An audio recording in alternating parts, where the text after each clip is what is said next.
Yeah, is this thing on? Hello, everyone. Today is January 2nd, 2023, and welcome to whatever this is and for however long. The name's Crunk, and I'll be your host for the evening as we take a look at more of what happened during the year of 2022 and the events that transpired. Yeah, you're facing the wrong way.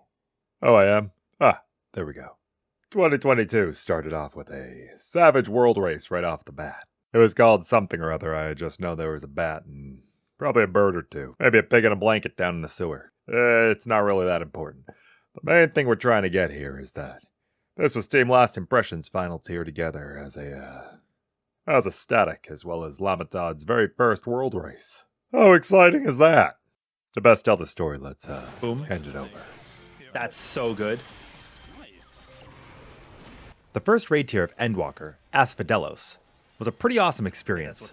I got to go back to tanking from playing White Mage back in Eden's Promise.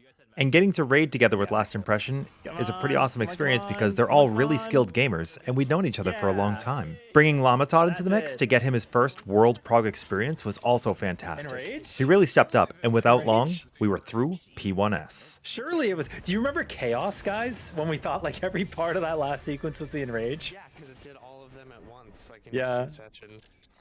Alright, Unfortunately, I lost my hard drive last year that had a lot of my recording footage on it, including all of our Honestly, it prog does from the this best. tier. So while I don't have our P2S kill, I do have a clip of us doing limit cut for one of the first times.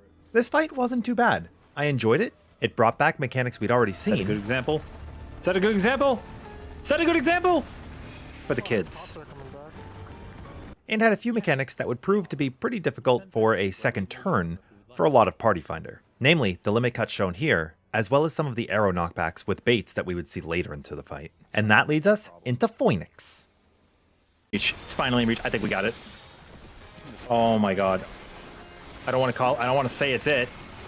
I don't want to say it's it. But go, go, go, go, go. Go, go, go, go, go. Come on. We got it. We got it. Yeah, finally. Finally. Yeah. Yeah, I think that says everything we need to say about P3S. P4S was one hell of a time, and since so many mechanics had the same names, it became a little difficult to remember what was going on as we went through things. Fortunately, Prog didn't take too long. We did get to the door boss at the end of day 1, and people were pretty tired. As we broke into day 2, we immediately cleaned up the mistakes in door boss, made it into phase 2, and quickly progressed throughout the acts, which led us to killing Haseo from .hack GU. This is the Enrage. Push as much as you got. Go, go, go, go, go. Come on, come on, come on, come on. Yeah! Oh! That was scuffed. That was scuffed as Let's go, gamers! Did anybody get that? From there, we do what we always do. Immediately start First time we teaching. get in, we We get took it. a number of people into all of the fights that weekend, actually. I want to say we got 11 people their clears for P1, 6 or 7 people their clears for P2, and even got somebody to the door boss in Rage on P4 after skipping 3. Skipping 3 kind of became a theme for me throughout the tier. One of the main reasons that I enjoy doing cutting-edge progression when fights are brand new is to get through the fights as soon as I can for a few reasons. 1, I like being competitive. 2, I enjoy completing fights blind. And 3, it allows me to get into teaching people that much quicker.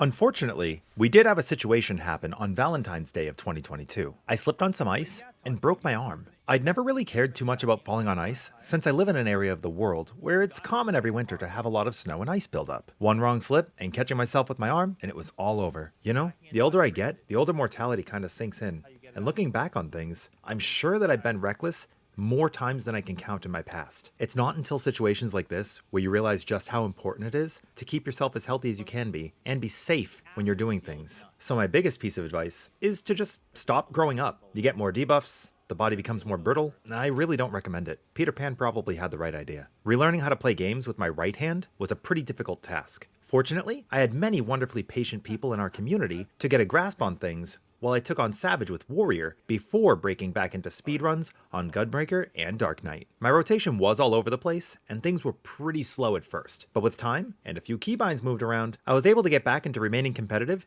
and helping teach parties again. I don't know, it's just so different from what I'm normally used to. What?